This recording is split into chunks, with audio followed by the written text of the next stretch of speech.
আসসালামু আলাইকুম। Basic IT একাডেমিতে আপনাকে স্বাগতম। আমরা শিখছি MS Word complete master class. আর ভিডিও শুরু থেকে শেষ পর্যন্ত আমি আশিক জুনাইদ রয়েছি আপনাদের সাথে। তো চলুন শুরু করি। তো এখন আমরা যে কাজটা শিখবো সেটা হচ্ছে হোম ট্যাবের প্যারাগ্রাফ যে একটা গ্রুপ রয়েছে, প্যারাগ্রাফের আন্ডারে যে কাজগুলো রয়েছে সেগুলো শিখবো। সেটা করার জন্য শুরুতে আমরা এই বেসিক আইটি একাডেমিকে সিলেক্ট করে নিচ্ছি। সিলেক্ট করার পর আমরা দেখতে পাচ্ছি এখানে প্যারাগ্রাফ একটা অপশন রয়েছে। এটা হচ্ছে একটা গ্রুপ, প্যারাগ্রাফ গ্রুপের আন্ডারে অনেকগুলো কাজ রয়েছে, সেই কাজগুলো আমরা শিখব। শুরুতেই অ্যালাইন্ডের কাজ শিখব। অ্যালাইন্ড হচ্ছে, এটা হচ্ছে লেফট অ্যালাইন, এটা হচ্ছে রাইট অ্যালাইন। তো এই লেখাটা কিন্তু আমরা নর্মালি যখন আমরা লেখা শুরু করি তখন কিন্তু বাম পাশে থাকে। তো আমরা যদি চাই লেখাটাকে মাঝখানে নিতে পারি, আমরা যদি চাই এটাকে ডান পাশে নিতে পারি। তো এটা দেখেন অ্যালাইন্টের যে কাজটা, অ্যালাইন লেফট, আমরা যদি কন্ট্রোল এলও ক্লিক করি সেটাও হবে। আবার এখানে এটা হচ্ছে সেন্টার, কন্ট্রোল ইতে যখন ক্লিক করব, এই যে এখানে দেখতে পাচ্ছেন, আপনি যখন মাউসটা এখানে নেবেন প্রত্যেকটা কাজের উপরে তখন কিন্তু আপনাকে দেখাবে এটার নাম কি এবং এটা শর্টকাট কিভাবে করতে পারেন। তো এখানে আমরা যখন অ্যালাইন লেফটে ক্লিক করব তখন হচ্ছে কন্ট্রোল এল। আমরা যদি চাই সেন্টারে ক্লিক করতে, আমি এখান থেকে যখন সেন্টারে ক্লিক করে দেব লেখাটা দেখেন সেন্টারে কিন্তু চলে আসছে। এবং আমরা যদি চাই যে ডান পাশে নিয়ে যেতে, এটা হচ্ছে অ্যালাইন রাইট, আমি এখান থেকে ক্লিক করে দিতে পারি। ঠিক আছে, এটা হচ্ছে অ্যালাইন রাইট, এটা শর্টকাট হচ্ছে কন্ট্রোল আর।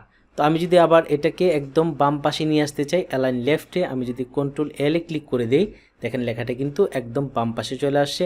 এবং লেখাটাকে যদি আমি একদম মাঝখানে সেন্টারে নিয়ে আসতে চাই তখন কন্ট্রোল ইতে যখন ক্লিক করব দেখেন একদম সেন্টারে চলে আসছে। এবং কন্ট্রোল আর এ যখন ক্লিক করব একদম ডান পাশে চলে আসছে। আমি আবার জায়গায় নিয়ে আসি কন্ট্রোল লেফট, মানে একদম বাম পাশে। তো এই তিনটা কাজ আমরা কিন্তু খুব সহজে করতে পারবো। একটা হচ্ছে অ্যালাইন লেফট, সেন্টার, তারপর হচ্ছে অ্যালাইন রাইট। তো এখন আমি যে কাজটা শিখবো সেটা হচ্ছে জাস্টিফাই। প্যারাগ্রাফের মধ্যে এটা হচ্ছে জাস্টিফাই, আর এটা শর্টকাট হচ্ছে কন্ট্রোল জে। আমি যখন এটা কোনো একটা লেখাকে সিলেক্ট করে জাস্টিফাই করতে চাই তখন কন্ট্রোল জেতে চাপ দিলেই সেই জাস্টিফাই কাজটা কিন্তু করবে। এটা কীরকম, ধরেন এই লেখাটা আমি যদি দেখাতে চাই, আমি এই লেখাটাকে একটু সিলেক্ট করে নিলাম। নেওয়ার পর আমার মনে হচ্ছে যে এই যে একটা লাইন একটু বেশি, একটা লাইন একটু কম, এটা একটু বেশি কম, বেশিটা হবে না, যেটা কাছাকাছি একটু কম বেশি আছে, ধরেন এটা একটু পিছনে এটা একটু সামনে, অথবা এটা একটু সামনে এটা একটু পিছনে। আমরা যদি পুরো লেখাটাকে সিলেক্ট করে দেই, এই যে সিলেক্ট করে দিলাম, দেওয়ার পর দেখতে পাচ্ছি যে এটা একটু পিছনে এটা একটু সামনে, এটা একটু সামনে এটা একটু পিছনে, এটা কিন্তু বেশি পিছনে বা এটাও বেশি পিছনে, এটা পিছনেই থাকবে। কিন্তু এই কাছাকাছি যেগুলো এটাকে আমরা এক সমানে নিয়ে আসতে চাই তখন এই লেখাটাকে আমরা সিলেক্ট করে দেবো যতটুকু করতে চাই। এটা 2 লাইন হতে পারে, অথবা এখানে অনেকগুলো লাইন আমি সিলেক্ট করে দিলাম। দেওয়ার পর এখান থেকে যখন আমি জাস্টিফাই ক্লিক করব অথবা কিবোর্ড থেকে কন্ট্রোল জেতে ক্লিক করব তখনই কিন্তু জাস্টিফাই হয়ে যাবে। তো আমি এখান থেকে ক্লিক করে দিলাম। ক্লিক করার পর দেখেন এখানে কিন্তু চমৎকারভাবে সবগুলো লেখা সমান হয়ে গেল। যেটা অনেক পিছনে সেটা পিছনে আছে, এটাও পিছনে আছে, এটাও পিছনে আছে, কিন্তু এখান থেকে সবগুলো লেখা কিন্তু সমান হয়ে গেল। একটু কম বেশি যেগুলো ছিল এখন কিন্তু সেটা নাই, সমান হয়ে গেল। আমি যদি আবার পিছনে চলে যাই কন্ট্রোল জেটে চাপ দিই দেখেন লেখাটা কিন্তু আবার আগের জায়গায় চলে আসলো, একটু কম একটু বেশি। আমি যদি তখন আবার সিলেক্ট করে কন্ট্রোল জে সেটাও করতে পারি, আমি এখান থেকে কন্ট্রোল জেতে চাপ দিয়ে দিই দেখেন জাস্টিফাই কিন্তু এখানে অ্যাপ্লাই হয়ে গেল, প্রত্যেকটা লাইন কিন্তু সমান হয়ে গেল। এটা হচ্ছে কন্ট্রোল জে অথবা জাস্টিফাই, চমৎকার একটা কাজ। তো এখন আমরা যে কাজটা শিখবো সেটা হচ্ছে লাইন স্পেসিং। এই যে দেখতে পাচ্ছেন এই লাইনটা এবং এই লাইনটা, এই দুইটা লাইনের মাঝখানে যতটুকু ফাঁকা আছে এটাকে বলা হয় লাইন স্পেসিং। মানে দুইটা লাইনের মধ্যে ফাঁকা কতটুকু, সেটা আমরা কতটুকু বেশি করতে চাই অথবা কম করতে চাই সেটাই আমরা করতে পারবো এই লাইন স্পেসিং দিয়ে। ঠিক আছে, তো আমরা এই 3টা লাইনকে সিলেক্ট করে দিলাম, অথবা আরও বেশিও সিলেক্ট করতে পারি। তো এই 3টা লাইন সিলেক্ট করার পর আমরা চলে যাচ্ছি লাইন অ্যান্ড প্যারাগ্রাফ স্পেসিং যে অপশনটা রয়েছে সেখানে যাওয়ার পর আমি যখন এই যে এরোচুনিতে ক্লিক করে দেবো দেখেন এখানে অনেকগুলো অপশন রয়েছে। এটা কিন্তু এখন 1.5-এ দেওয়া আছে। আমি যদি চাই যে আরেকটু কম করতে তখন 1.0-তে ক্লিক করে দেবো। দেখেন লেখাটা কিন্তু একটু মানে চেপে গেল, মানে কাছাকাছি চলে আসে, স্পেসিংটা আর একটু কমে গেল। আমি যদি 1.15 দিই তখন একটু বড় হয়ে গেল, আমি যদি 1.5 দিই আর একটু বড় হয়ে গেল, 2.0 দিই দেখেন লাইন স্পেসিংটা কত বড় হয়ে গেল, এবং 2.5 এবং 3 যখন দেব দেখেন দুইটার মাঝে কতগুলো ফাঁকা হয়ে গেল, স্পেসিংটা কত বড় হয়ে গেল। আর যদি আমি এই স্পেসিংটাকে আরও ছোট করতে চাই তখন আবার লেখাটাকে সিলেক্ট করে দেব। সিলেক্ট করার পর এখান থেকে আমরা 1.15-এ ক্লিক করে দেবো। এটা হচ্ছে স্ট্যান্ডার্ড একটা মাপ, এইভাবেই হচ্ছে লেখার সবচেয়ে সুন্দর হয়।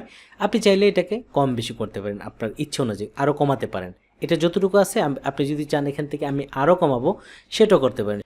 তো তো এতক্ষণ তো আমরা দেখলাম যে একটা লাইন থেকে আরেকটা লাইনের যে স্পেসিং কতটুকু গ্যাপ রাখতে চাই সেটা আমরা দেখলাম। এখন যদি চাই যে একটা প্যারা থেকে আরেকটা প্যারার দূরত্ব, যে এই প্যারাটার এখানে এতটুকু ফাঁকা আছে, আমরা চাই যে আরেকটু বেশি করতে বা আরেকটু কমাতে, এই প্যারা থেকে এই প্যারার দূরত্ব এতটুকু দেওয়া আছে, আমরা যদি এই স্পেসিংটা কম বেশি করতে চাই তখন আমরা কিভাবে করব? তো শুরুতে এই লেখাগুলোকে আমরা সিলেক্ট করে দেব। আমি 3টা প্যারাকে সিলেক্ট করে দিলাম। দেওয়ার পর আমি যখন এই যে লাইন অ্যান্ড প্যারাগ্রাফ স্পেসিংয়ে যাব তখন আমি এখান থেকে এরোচনীতে ক্লিক করে দেবো। দেওয়ার পর দেখেন লাইন স্পেসিং অপশন, ঠিক আছে, আমি এখানে চলে গেলাম। যাওয়ার পর এখান থেকে আমি এই যে দেখতে পাচ্ছেন স্পেসিং একটা অপশন রয়েছে আফটার, এখানে 8 পিটি দেওয়া আছে। আমি যদি এটাকে 0 করে দেই, ওকে দিয়ে দিলাম, দেখেন এই যে প্যারাগ্রাফের মধ্যে কিন্তু এখন কোনো গ্যাপই নাই, একদম কাছাকাছি চলে আসছে। এবং এটাকে যদি আমি আবার বেশি করতে চাই তখন আমি এখানে এরোজনীতে চলে যাব। যাওয়ার পর এই যে লাইন স্পেসিংয়ে চলে যাব। যাওয়ার পর এটা 0 দেওয়া আছে আফটারে, স্পেসিং আফটার 0 দেওয়া আছে। আমি এটাকে যদি 12 দিয়ে দিই, আমি ওকে দিয়ে দিলাম। দেখেন এখানে কিন্তু মোটামুটি 12 পিটি একটা মাপে দূরত্ব হয়ে গেল। আমি চাইলে এটাকে আরও বড় করতে পারি, মানে প্যারাগ্রাফ টু প্যারাগ্রাফ, একটা প্যারাগ্রাফ থেকে আরেকটা প্যারাগ্রাফের কতটুকু দূরত্ব হবে। আমি এখান থেকে লাইন স্পেসিংয়ে চলে গেলাম। যাওয়ার পর এখান থেকে 12 দেওয়া আছে, আমি এটাকে 18 করে দিতে পারি। আমি দিয়ে ওকে দিয়ে দিই। দেখেন এটা কিন্তু আরও বড় হয়ে গেল, মানে এই প্যারা থেকে এই প্যারার দূরত্ব হচ্ছে 18 পিটি। এটাকে যখন আমরা নর্মালে নিয়ে আসবো সেটা হচ্ছে 6 দিতে পারি অথবা 8 দিতে পারি, আপনার ইচ্ছা। আমি এইখান থেকে আমি এটাকে 6 দিয়ে দিলাম। দিয়ে এটা হচ্ছে নর্মাল একটা মানে স্পেসিং, এটাই হচ্ছে স্ট্যান্ডার্ড স্পেসিং, এটা আপনি রাখতে পারেন। কিন্তু আপনি চাইলে এটাকে কম বেশি করতে পারেন। আমি আসলে বিস্তারিত দেখাচ্ছি যাতে আপনি কাজগুলো জানতে পারেন। ভিডিও কিন্তু অনেক লম্বা হয়ে যাচ্ছে, হোক লম্বা, যারা শেখার তারা অবশ্যই শিখবেন বা বিস্তারিত দেখবেন। আমি চাচ্ছি যে A to Z দেখাতে।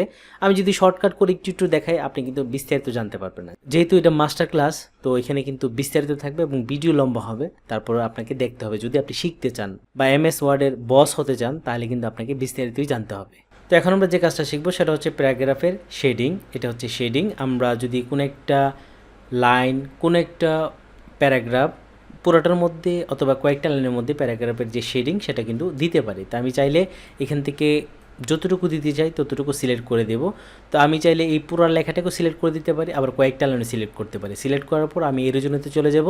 যাওয়ার পর এখানে দেখেন অনেকগুলো কালার দেওয়া আছে। আপনি চাইলে যে কালারটা শেডিং দিতে চান সেই কালারটা এখান থেকে সেট করে দেবেন, তাহলে কিন্তু শেডিংটা হয়ে যাবে। তো এটি কিন্তু টেক্সট হাইলাইট কালার মতো। আমি এখানে কিন্তু টেক্সট হাইলাইট কালার আপনাদের সাথে শেয়ার করেছি, যে টেক্সট হাইলাইট কালার যেরকম নিচে দিয়ে কালার করেছে ঠিক এখানেও শেডিংটা সেমভাবে। তো আমি এখানে একটু ভিন্নভাবে দেখাচ্ছি। আমি ধরেন মাঝখান থেকে একটা প্যারাকে সিলেক্ট করে দিলাম, দেওয়ার পর এখান থেকে এই শেডিংটা দিয়ে দিচ্ছি। আমি এখান থেকে এই কালারটা দিয়ে দিলাম। দেখেন তখন কিন্তু এই লেখার গুরুত্বটা একটু বেশি মনে হচ্ছে, বা একটা কালার দিয়ে দিলাম। আমি চাইলে এখান থেকে আবার এই লাইনটাকেও কালার দিতে পারি। আমি এটাকে সিলেক্ট করে এখান থেকে আরেকটা কালার শেডিং দিয়ে দিচ্ছি, ঠিক আছে। এটাকে আবার একটা শেডিং দিয়ে দিলাম, এটা হচ্ছে শেডিং। এবং এখান থেকে যদি শেডিং না দিতে চাই তখন সিলেক্ট করে নো কালার দিয়ে দিলে কিন্তু শেডিংটা চলে যাবে। এবং মোর কালার যদি চাই এখান থেকে কিন্তু আরও কালার নিতে পারি, যে কালারগুলো আমার পছন্দ হয়। যে এখানে কালারগুলো পছন্দ হচ্ছে না, মোর কালার থেকে কিন্তু আপনি অনেক কালার পাবেন, সেখান থেকে পছন্দ করে কালার নিতে পারবেন। এবং এরপরে যে কাজটা শিখবো সেটা হচ্ছে এখানে দেখতে পাচ্ছেন শেডিংয়ের পরে বর্ডার নামে একটা অপশন রয়েছে। আমি যদি লেখার মাঝে বর্ডার দিতে চাই, মানে পুরো প্যারাগ্রাফটাকে বর্ডার দিতে পারবো, আবার একটা লাইনকে সিলেক্ট করে কিন্তু বর্ডার দিতে পারবো। ধরেন আমি পুরো লেখাটাকে এভাবে সিলেক্ট করে দিলাম। দেওয়ার পর আমি এখানে চলে গেলাম বর্ডারে। এই যে এখানে এরোজনে যখন ক্লিক করব অনেকগুলো বর্ডার দেওয়ার অপশন চলে আসবে। আপনি চাইলে উপরে বর্ডার দিতে পারবেন, নিচে বর্ডার দিতে পারেন, ডানে বামে দিতে পারেন। তো আমি যদি এখান থেকে অল বর্ডার দিয়ে দিই পুরো লেখাটা কিন্তু বর্ডার হয়ে যাবে। দেখতে পাচ্ছেন এখন কিন্তু পুরো লেখাটার মধ্যে একটা বর্ডার চলে আসছে। তো আমি যদি এই বর্ডার বাদ দিতে চাই আমি এখানে এরোজনেতে ক্লিক করে দেবো এবং অবশ্যই এটাকে সিলেক্ট করে নিতে হবে। যতটুকু বর্ডার দেওয়া আছে ততটুকু সিলেক্ট করার পর এখান থেকে যখন আমি নো বর্ডারে ক্লিক করে দেবো তখন কিন্তু আর কোনো বর্ডার থাকবে না। এবং আমি যদি চাই যে এই যে শেডিং করা যে লেখাটা, আমি যতটুকু লেখা এখানে শেডিং করেছি আমি এইটার মধ্যে শুধু বর্ডার দিতে চাই, আপনি চাইলে পুরো পেজেও দিতে পারেন। এখান থেকে আমি বর্ডার চলে গেলাম। যাওয়ার পর আমি চাচ্ছি যে বটম বর্ডার, মানে একদম নিচে শুধু, দেখেন এখন কিন্তু নিচে, এবং এটা হচ্ছে টপ বর্ডার, উপরের বর্ডার, লেফট বর্ডার শুধু বাম পাশে, রাইট বর্ডার শুধু ডান পাশে। এবং এখান থেকে যদি চাই যে আমি পুরাই বর্ডার করে দিতে অল বর্ডার, এখন দেখেন এই লেখাটাকেই শুধু বর্ডার করা আছে। আবার আমি যদি চাই এই লেখাটা সিলেক্ট করে এবং এখান থেকে যে শেডিং দিয়েছি সেই লেখাটার উপরে বর্ডার দিতে চাই, আমি এখান থেকে অল বর্ডার দিয়ে দিলাম। দেখেন এই দুইটা লেখা কিন্তু শেডিংও দেওয়া হয়েছে এবং বর্ডারে দেওয়া হয়েছে, তাহলে কিন্তু লেখাটা একটু স্পেশাল হয়ে গেল এবং লেখাটার মানটা একটু সুন্দর দেখাচ্ছে এবং কেউ বুঝবে যে এটার একটা গুরুত্ব রয়েছে, ঠিক আছে। সেটা আপনি শেডিং দিয়ে এবং বর্ডার দিয়ে কিন্তু সুন্দর করতে পারেন। আর যদি চান যে পুরো লেখাটি বর্ডার দিতে, আপনি এখান থেকে সিলেক্ট করে দিবেন। দেওয়ার পর যদি চান যে ডান পাশে বাম পাশে, সেটাও করতে পারেন, যে আমি শুধু বাম পাশে বর্ডারটা দিতে চাই, এইখানে ক্লিক করে দিলাম। দেখেন পুরো লেখাটার আবার কিন্তু বাম পাশে কিন্তু বর্ডার দেওয়া আছে, ঠিক আছে। এখান থেকে আমরা বর্ডারটা দিয়ে নিতে পারলাম। আর যদি আপনি বর্ডার না দিতে চান, তখন এই লেখাটাকে সিলেক্ট করে দিবেন। সিলেক্ট করার পর এখান থেকে আপনি এই যে বর্ডারে যাবেন, যাওয়ার পর এখান থেকে নো বর্ডার যখন দেবেন, তখন কিন্তু কোনো বর্ডার আর থাকবে না। আমি এখান থেকে নো বর্ডারে ক্লিক করে দিলাম, সব বর্ডার কিন্তু এখান থেকে চলে গেল।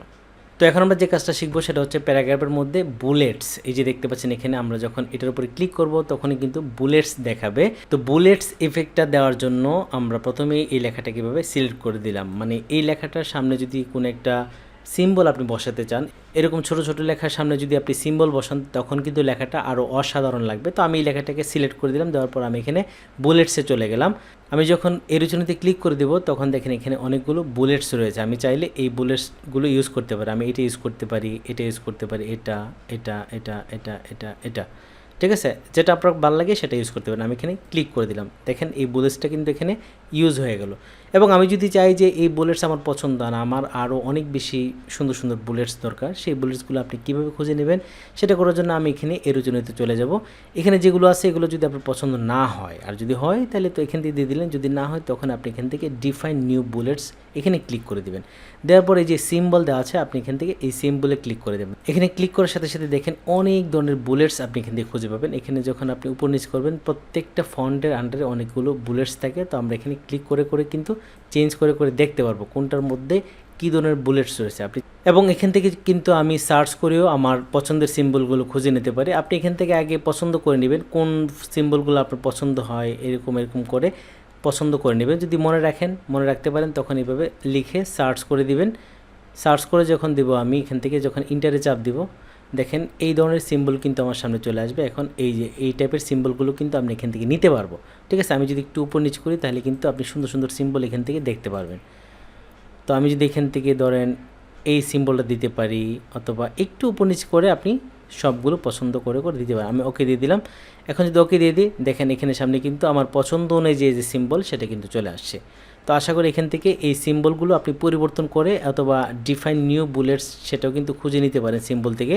এখানে অনেক ধরনের সিম্বল রয়েছে, আপনি এখান থেকে খুঁজে খুঁজে আপনার যেটা পছন্দ, এবং যে সিম্বলগুলো আপনার পছন্দ এটা আপনি নোট ডাউন করে রাখতে পারেন, যাতে আপনি সহজে খুঁজতে পারেন। কারণ এখানে আপনার মনে থাকবেন যে কোনটার ভিতরে কী ধরনের সিম্বল রয়েছে। আসার পর এখান থেকে আপনি আবার এটা দিয়ে কিন্তু চেঞ্জ করে করে সিম্বলগুলো খুঁজে নিতে পারেন যে আপনার কী ধরনের সিম্বল প্রয়োজন। এই যে দেখেন এখানে মাউস, ফোল্ডার, অনেক ধরনের সিম্বল রয়েছে। আপনি চাইলে সেই সিম্বলগুলো এটা সামনে বসাতে পারেন, ঠিক আছে। আমি যদি এখান থেকে এই যে টেলিফোনের যে সিম্বল রয়েছে এটা দিয়ে দিই, ওকে দিয়ে দিলাম, আবার ওকে দিয়ে দিলাম, দেখেন এখানে সামনে কিন্তু টেলিফোনের যে সিম্বল সেটা কিন্তু চলে আসলো, ঠিক আছে। এরপর যদি চাই যে না আমি এটাও না, আমি এখান থেকে নাম্বার দিতে চাই অথবা এবিসিডি দিতে চাই, আমি এখানে পাশের যে নাম্বারিং রয়েছে আমি এখানে নাম্বারিংয়ে চলে যাব, ঠিক আছে। আমি এখানে নাম্বারিংয়ে চলে গেলাম। যাওয়ার পর এখানে 1 2 দিতে চাই, আমি এখানে যখন ক্লিক করে দেবো, নিচে কিন্তু শো করতেছে কি হবে। আমি যখন এখানে ক্লিক করে দেবো, তখন দেখেন 1 2 কিন্তু হয়ে গেল। এবং এখানে আবার ক্লিক করে আমি 1 2 সাথে যদি ব্রেকেট দিতে চাই সেটা করতে পারি, ঠিক আছে। আবার এইভাবে 1 2 দিতে পারি, রোমান সংখ্যার যে 1 2 সেটা দিতে পারি। আবার এবিসিডি দিতে পারি, এবিসিডির সাথে ব্রেকেট দিলে সেটাও দিতে পারি। আমি যেভাবে চাই সেভাবে কিন্তু এই সিম্বলগুলো এখান থেকে অ্যাপ্লাই করতে পারি। এবং আপনার লেখা যদি এইভাবে থাকে যে আপনার কোনো কারণে লেখাগুলো এইভাবে সাজানো হতে পারে, কোনো একটা প্রয়োজনে আপনার এইভাবে সাজানো, এই যে উপর থেকে নিচে একটু পরপর একটু মানে একটা ট্যাপ ট্যাপ করে লেখাগুলো একটু সামনের দিকে সিঁড়ির মতো করে সাজানো, এই টাইপের লেখাগুলোর মধ্যে যদি আপনি সিম্বল বসাতে চান, তখন আপনি এই যে দেখতে পাচ্ছেন এখানে যখন আপনি ক্লিক করে দিবেন, এখানে কিন্তু এইভাবে সাজানোর যে ডিজাইনটা অলরেডি দেখাচ্ছে যে এরকম হবে বা এরকম হবে, এরকম দিতে পারেন, এরকম দিতে পারেন, 1 2 দিয়ে দিতে পারেন, এইভাবে দিতে পারেন। আমি যখন এখানে ক্লিক করে দিব, দেখেন প্রত্যেকটার মধ্যে কিন্তু এইভাবে সাজলো। আমি যদি এটাকে এখান থেকে বুলেটস দেই, তাহলে কিন্তু সেটা অ্যাপ্লাই হবে না। এটার জন্য আমি এখান থেকে ক্লিক করতে হবে, তখনই কিন্তু এই বুলেটসগুলো এখানে অ্যাপ্লাই হয়ে যাবে। এই যে দেখতে পাচ্ছেন প্রত্যেকটার সামনে কিন্তু একটা একটা বুলেটস অ্যাপ্লাই হয়ে গেল। তো এখন আমরা যে কাজটা শিখবো সেটা হচ্ছে ইনডেন্ট। আমরা কোনো একটা লেখার সামনে বা কোনো একটা প্যারার সামনে যদি বা শুরুতেই যদি আমি কোনো একটা ছবি বসাতে চাই, এই লেখাটাকে চাপিয়ে তখন সেই ইনডেন্টের কাজটা করতে হবে। আমি এখান থেকে দেখাচ্ছি, প্রথমে আমি এই লেখাটাকে সিলেক্ট করে দিলাম। আমি চাচ্ছি যে এই লেখাটার সামনে আমি একটা লোগো বসাবো আর অথবা আমি একটা ছবি বসাবো। সিলেক্ট করার পর আমি যখন এই যে দেখতে পাচ্ছি ইন্ডেন্ট, একটা হচ্ছে ইনক্রিজ ইন্ডেন্ট আর একটা হচ্ছে ডিক্রিজ ইন্ডেন্ট। আমি যখন ইনক্রিজ ইন্ডেন্টে ক্লিক করে দেবো তখন কিন্তু লেখাটা একটু ডান পাশে সরে আসবে। আমি যখন আবার ক্লিক করে দেবো আরেকটু সরে আসবে, আবার ক্লিক করে দেবো আরেকটু সরে আসবে, লেখাটা চাপবে কিন্তু লেখাটা ডান পাশে সরে আসবে। আবার যখন আমি ডিক্রিজ ইন্ডেন্টে ক্লিক করব তখন কিন্তু লেখাটা আবার জায়গায় চলে যাবে। তো আমি চাচ্ছি যে যতটুকু ফাঁকা করলে একটা লোগো বসানো যাবে ততটুকু ফাঁকা করতে, তো আমি এখান থেকে এতটুকু ফাঁকা করলাম আর একটু করে দিলাম। তো লেখাটা যখন এখানে চলে আসবে তখন আমি আমার ছবিটা নিয়ে আসতে চাই, তো আমি এখান থেকে একটা ছবি নিয়ে আসবো। অবশ্য ছবির কাজগুলো কিন্তু পরে দেখাবো, আমি জাস্ট এখানে বোঝানোর জন্য একটু দেখাচ্ছি। আমি পিকচারে ক্লিক করে আমি এখান থেকে একটা ছবি নিয়ে নিচ্ছি। নেওয়ার পর এই ছবিটাকে একটু ছোট সাইজ করে দেব। দেওয়ার পর আমি এখান থেকে এই যে এই ছবিটাকে একটু ছোটো করে আমি এখানে সামনে বসিয়ে দিলাম। তো আমি এখান থেকে কিন্তু আবার এটাকে আরেকটু পিছনের দিকে নিয়ে আসতে চাই। ডিক্রিজ ইন্ডেন্টে ক্লিক করে দিই, দেখেন এই লেখাটার সামনে কিন্তু একদম চলে আসছে এবং এই লোগোটা কিন্তু সুন্দর করে সামনে বসে গেল। ঠিক আছে, এখন দেখেন আমি চাইলে মানে একটা যে কোনো ছবি এখানে বসাতে পারতাম, আমি একটা লোগো এখানে বসাই দিলাম। আমি এখানে ক্লিক করে যখন ইনক্রিজ ইন্ডেন্টে ক্লিক করব তখন কিন্তু লেখাটা চাপে একদম ডান পাশে চলে যাবে। আবার যখন ডিক্রিজ ইন্ডেন্টে ক্লিক করব তখন কিন্তু লেখাটা জায়গায় চলে আসবে। ঠিক আছে, আমি এখানে রেখে দিলাম। ছোট্ট একটা ইনফরমেশন দিয়ে আজকের ভিডিও শেষ করতে যাচ্ছি। আমাদের কিন্তু বেসিক আইটি একাডেমি নামে ফেসবুকে একটা পেজ রয়েছে এবং গ্রুপ রয়েছে। আমি গুগলে চলে যাচ্ছি, যাওয়ার পর এই যে দেখতে পাচ্ছেন এটা হচ্ছে আমাদের ফেসবুক পেজ। আপনি চাইলে ফেসবুকে গিয়ে বেসিক আইটি একাডেমি লিখে কিন্তু আমাদের সবগুলো ভিডিও ফেসবুক থেকে দেখতে পারেন। এবং আমাদের একটা গ্রুপ রয়েছে বেসিক আইটি একাডেমি গ্রুপ, এটা হচ্ছে আমাদের গ্রুপ। এখানে গিয়ে আপনি আমাদের ভিডিওগুলো পাবেন। তারপর আপনি যদি আমাদের ভিডিও নিয়ে কোনো ধরনের সমস্যা হয় অথবা আপনি যদি ধরেন আপনার কম্পিউটারের কোনো ধরনের ছোটোখাটো সমস্যা হয় সেগুলোর স্ক্রিনশট দিয়ে সেই সমস্যাগুলো বলতে পারেন, আমরা চেষ্টা করব এখান থেকে আপনাকে সেই সমাধানগুলো দেওয়ার জন্য। তো ওয়ার্ডের ভিডিও আজকে এই পর্যন্তই শেষ করছি। নতুন ভিডিও যখন বানাবো তখন হয়তো এই যে স্টাইল এবং এডিটিং তারপর হচ্ছে ইনসার্ট নিয়ে শুরু করব ইনশাআল্লাহ। ততক্ষণ অপেক্ষায় থাকুন, ভালো থাকবেন, আল্লাহ হাফেজ।